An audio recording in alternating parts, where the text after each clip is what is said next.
नमस्कार. ठरलं तर मग या मालिकेच्या येणाऱ्या भागामध्ये जबरदस्त असा ट्विस्ट येणार आहे. इथे कल्पना आणि पूर्णाजी या दोघींनी खूप महत्त्वाचा निर्णय घेतलेला असतो. पण त्यांच्या निर्णयाचा फायदा अर्जुन आणि सायली या दोघांना होणार असतो. पण त्याच्यामध्ये खूप मोठं नुकसान हे अश्विनचं होणार असतं. तर प्रियाने खूप मोठा प्लॅन केलेला असतो.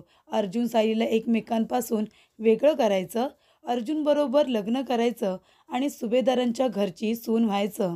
पण इथे पूर्णाजीच्या निर्णयामुळे नकळतपणे का होईना, पण इथे सायलीचा फायदा झालेला असतो आणि प्रियाचा तोटा. तर इथे पूर्णाजी आणि कल्पना दोघीजणी बसलेल्या असताना त्या विचार करत असतात, की अर्जुन आणि सायली या दोघांवरती आपला खूप जास्त विश्वास होता. ज्या लोकांवरती आपला खूप विश्वास होता, त्यांनीच आपला विश्वासघात केलाय आणि जिला आपण नाही नाही ते बोलायचो, जी सगळ्यांच्या नजरेमध्ये वाईटच होती, ती खूप चांगली निघाली म्हणजे ती प्रिया. प्रियाचे इथे कौतुक होत असतं. पण पूर्णाजीने आता निर्णय घेतलेला असतो, की प्रियाचं लग्न अर्जुनबरोबर न करता प्रियाचं लग्न आपण अश्विनबरोबर केलं तर. अश्विन आणि प्रियाचं लग्न केलं तर एक चांगली सून तरी आपल्या आवडीची घरामध्ये येईल. तसंही मी प्रतिमाला वचन दिलं होतं, की अर्जुनबरोबर मी तन्वीचं लग्न करेन आणि तिला माझ्या घरची सून करेन. पण आता अर्जुनने त्याला जी मुलगी आवडली तिच्याबरोबर लग्न केलं. मग ते खरं लग्न असू दे किंवा खोटं, पण त्याने लग्न केलं. मग आता जर प्रियाला आपण मागणी घातली आणि अश्विनसाठी तिचा हात मागितला तर कसं होईल? तेव्हा कल्पना म्हणते, की आता जेव्हापासून सायली आणि अर्जुनच्या खोट्या लग्नाची बातमी आपल्याला कळली, तेव्हापासून प्रिया खूपच बदलली आहे. ती आपल्या घरामध्ये अगदी आपल्यासारखी वागते. सगळ्यांची काळजी घेते. तिचा चांगुलपण आपल्याला आता दिसतोय. तेव्हा इथे आता आपण प्रियाला मागणी घालूया. रविराज काका आणि प्रतिमा यांना आपण सांगूया, की लवकरात लवकर भेटायला या. असा निर्णय पूर्णाजीने घेतलेला असतो. ही बातमी जेव्हा अर्जुनला कळते, तेव्हा अर्जुन सायलीला हे सगळी घटना सांगतो. सायलीला खूप मोठा धक्का बसतो, कारण अश्विन तिला भावाप्रमाणे असतो आणि ही प्रिया एक नंबरची खोटारडी, लालची, लोभी मुलगी आहे, हे लहानपणापासून सायलीला बरोबर माहिती असतं. जर प्रिया अश्विनच्या आयुष्यामध्ये गेली, तर साध्या भोळ्या अश्विनच्या आयुष्याची वाट लावून टाकेल, त्याचं आयुष्य उद्ध्वस्त करून टाकेल, हे सायलीला माहिती असतं. आणि म्हणूनच आता या सगळ्यातून सायली कसा मार्ग काढणार आहे, ते बघणं खूपच जास्त रंजकदार ठरणार आहे. तर आजच्या भागामध्ये इथे पूर्णाजीने अश्विन आणि तन्वीच्या लग्नाचा विचार का केलेला असतो आणि त्याचबरोबर जेव्हा अश्विनचं लग्न प्रियाबरोबर ठरतं, तेव्हा सायलीचा आणि अर्जुनचा सुखी संसार कशा पद्धतीने होणार असतो, आजच्या भागामध्ये सविस्तरपणे आपण बघूया. तर इथे सायली आणि अर्जुन दोघेजण खोटे बोललेले असतात. त्या दोघांवरती सगळ्यांचा विश्वास असतो आणि त्यांनीच कॉन्ट्रॅक्ट मॅरेजचं सत्य सगळ्यांपासून लपवून ठेवल्यामुळे सगळ्यांच्या भावना दुखावल्या गेलेल्या असतात. तेव्हा कल्पना आणि पूर्णाजी गप्पा मारत बसले असताना कल्पना म्हणत असते, की पूर्णाई, कुणावरती विश्वास ठेवायचा आणि कुणावरती नाही, खरंच मला काही कळतच नाही आहे. म्हणजे बघा ना, ज्या सायली आणि अर्जुनवरती आपला खूप विश्वास होता, त्यांनी आपला विश्वासघात केला आणि ज्या प्रियावरती आपला अजिबात विश्वास नव्हता, ती प्रिया इथे येऊन आपली काळजी घेते. आपल्याला काय हवं नको ते सगळं बघते. मग आता नक्की करायचं तर काय? म्हणजे चांगलं कोण? सायली चांगली होती की प्रिया चांगली आहे? तेव्हा इथे पूर्णाजी म्हणत असते, की कालांतराने माणसं बदलतात हेच खरं. आपण ज्यांच्यावरती विश्वास ठेवला, ती खरोखर विश्वास ठेवण्याच्या लायकीची होती की नाही, काही माहिती नाही. मला तर आता तिचं वागणं, बोलणं हे आपल्याबरोबर खरं होतं की खोटं, याचा काही अंदाजसुद्धा बांधता येत नाही आहे. जाऊ दे, त्या मुलीचं नावसुद्धा आपल्या घरामध्ये नको, असं पूर्ण आजी म्हणते. तेव्हा कल्पना म्हणत असते, की अर्जुनचं आता कसं होईल, मला काही कळत नाही आहे. तो त्या मुलीच्या का पाठी लागलाय? म्हणजे आधी तिच्याबरोबर खोटं लग्न केलं आणि आता जसं काही तिच्यासाठी वेडा झालाय. म्हणजे नक्की याचं वागणं तर माझ्या लक्षातच येत नाही आहे. तेव्हा इथे पूर्णाजी म्हणत असते, की अर्जुन आता आपल्याजवळ बोलायला तरी कुठे थांबतो? सारखा आपला सायली, सायली आणि तिच्या मागे मागे जात असतो. इथे मला आता अश्विनची सुद्धा जास्त काळजी वाटायला लागली. कारण अर्जुनने तर स्वतःच्या हाताने आपलं आयुष्य उद्ध्वस्त करून टाकले. अस्मिता, लग्न झालंय, पण सासरी काही जायला मागत नाही. ती इथेच राहते. तिला बोलणार तरी काय? नाहीतर तिला छोट्या छोट्या गोष्टीचा राग येतो. तेव्हा इकडे कल्पना म्हणत असते, राहिला माझा अश्विन. अश्विन आता यांच्यासारखा स्वतःचं आयुष्य त्याने नाही उद्ध्वस्त करून घेतलं म्हणजे मिळवलं. पूर्णाई, तुम्हाला आठवते एका मुलीच्या नादामध्ये अश्विन किती दारू पिऊन आला होता, कारण त्या मुलीने अश्विनला सोडून एका दुसऱ्याच मुलाबरोबर लग्न केलं. तेव्हा मला माझ्या अश्विनची आता काळजी वाटते. जर तो पुन्हा अशा कुठल्या मुलीच्या प्रेमात पडला आणि त्या मुलीने जर त्याला परत फसवलं तर माझ्या अश्विनचं कसं होईल? मला तर त्याचीच काळजी आता वाटते. तेव्हा पूर्णाजी म्हणत असते की आपण एक काम करूया, अश्विनसाठी आपणच एखादी चांगली मुलगी शोधूया आणि त्याचं लग्न करून देऊया. म्हणजे निदान या घरामध्ये आपल्या पसंतीची आणि चांगली मुलगी तरी येईल, म्हणजे त्याची तरी फसवणूक होणार नाही. तेव्हा कल्पना म्हणते की पूर्णाई, तुम्ही बरोबर बोलताय. आपण एखादी चांगली मुलगी शोधून अश्विनचं लग्न करून दिलं पाहिजे. तेवढ्यातच प्रिया त्यांच्यासाठी कॉफी घेऊन येते. ती म्हणते, पूर्णाजी, तुला आवडते तशी कॉफी आणि कल्पना मामी, तुम्हाला सुद्धा आवडते तशी कॉफी मी आणली. बघा माझ्या हातची कॉफी तुम्हाला आवडते की नाही? तेव्हा कल्पना म्हणते, का नाही आवडणार? एवढं प्रेमाने तू आमची काळजी घेतेस, काही हवं नको ते बघतेस, मग नक्कीच आवडणार ना. तेव्हा कॉफी वगैरे प्यायल्यानंतर ती आता त्यांची छान पद्धतीने विचारपूस करत असते. ती म्हणत असते की तुम्हाला जेवणात काय खायचं आहे ते सांगा, मी आणि विमलताई आम्ही दोघीजणी मिळून बनवतो. तर इकडे प्रिया त्यांना बटरिंग करत असते, इम्प्रेस करण्याचा प्रयत्न करत असते, जेणेकरून तिला असं वाटत असतं की पूर्णाईच्या किंवा कल्पना मम्मीच्या मनामध्ये असं येईल की अर्जुनचं लग्न आपण आता प्रियाबरोबर करूया. पण इथे त्यांच्या डोक्यामध्ये अर्जुनचा विचार आता नसतो, तर अश्विनचा असतो. त्यांना अश्विनचं आयुष्य सुखी करायचं असतं. त्यांना असं वाटत असतं की अर्जुनने त्याच्या आयुष्यामध्ये सायलीबरोबर लग्न करून चुकीचा निर्णय घेतला. तो खोटं बोलला आमच्याजवळ त्या सायलीसाठी. आणि इथे अस्मिता तर लग्न नावाला केले, पण असते पूर्णपणे माहेरामध्ये आणि ती काही कुणाचं ऐकत नाही. राहिला प्रश्न अश्विनचा. मग अश्विनचं आता काय करायचं? अश्विनला आपण चांगली मुलगी कुठे शोधायची? तेव्हा प्रिया सतत त्यांच्या हातासमोर असते. प्रिया सगळ्यांची काळजी घेत असते, सगळ्यांना काही हवं नको ते सगळं बघत असते.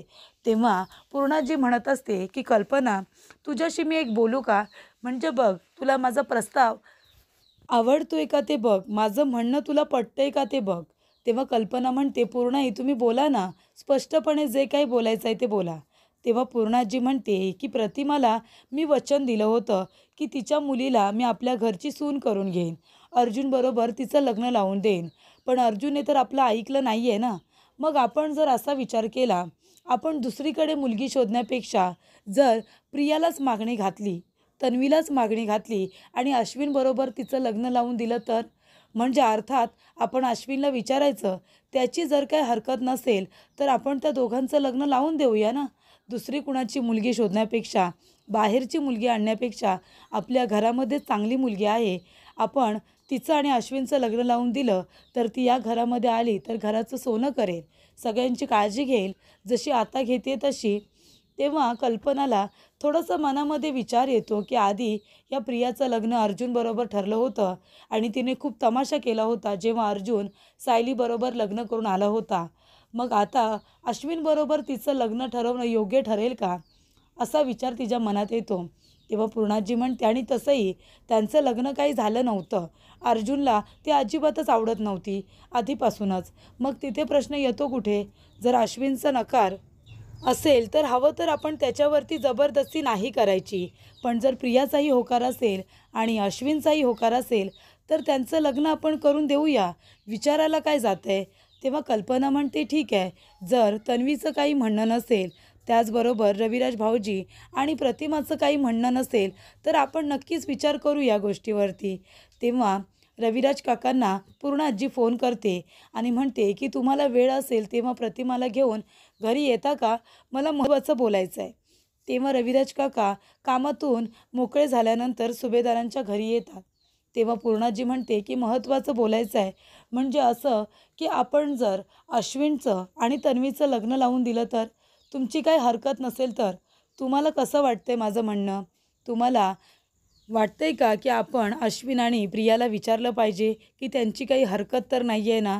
तेव्हा रविराज काका म्हणतात, जर तन्वीला काही प्रॉब्लेम नसेल तर मला काहीच प्रॉब्लेम नाही आहे. अश्विनसुद्धा चांगला मुलगा आहे, शिकलेला आहे, डॉक्टर आहे.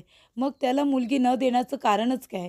आणि तिची जर इच्छा असेल आणि ती जर चांगल्या मनाने कुठलंही नाटक न करता अश्विनबरोबर लग्नाला तयार असेल तर माझी काहीच हरकत नाही आहे. पण प्रतिमाला मात्र हे पटत नसतं. कारण प्रतिमाला माहिती असतं, ही सगळी माणसं खूप जास्त चांगली आहेत. पण प्रिया खूपच जास्त आगाऊ आहे. या घरामध्ये येऊन चांगली राहिली तर बरी. कारण का, हे जे काही नाटक घडलेलं असतं घरामध्ये, ते सगळं प्रियामुळेच तर घडलेलं असतं. म्हणजे अर्जुन सायलीला वेगळं करण्यासाठी तिने कॉन्ट्रॅक्ट मॅरेजचे पेपर शोधून काढले, कल्पनाला दाखवले, घरामध्ये तमाशा झाला आणि एवढं सगळं करून सवरून ती नामानिराळीच राहिली. पण प्रतिमाला हे सगळं कळत असतं. तिचं दाखवायचे दात वेगळे आहेत आणि खायचे दात वेगळे आहेत, हे तिला कळतं.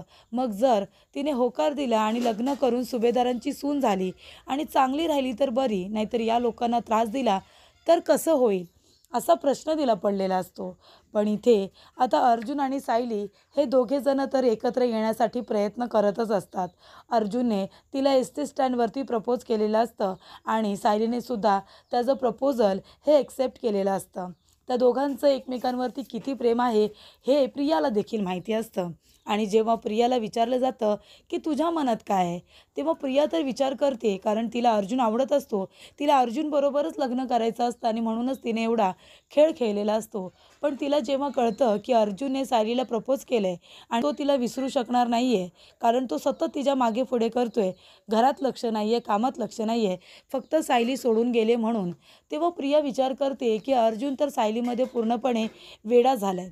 त्याच्यामुळे आता जर अर्जुन सायलीबरोबरच राहिला तर तो माझ्याकडे लक्षच देणार नाही, माझ्या लग्नाचा विचार करणारच नाही.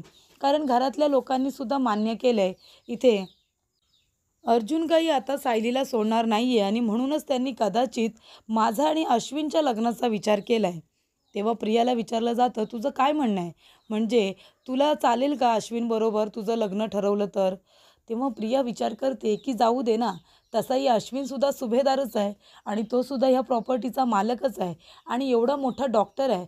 अजून काय हवं आहे? आणि मला शोधूनसुद्धा असा मुलगा सापडणार नाही.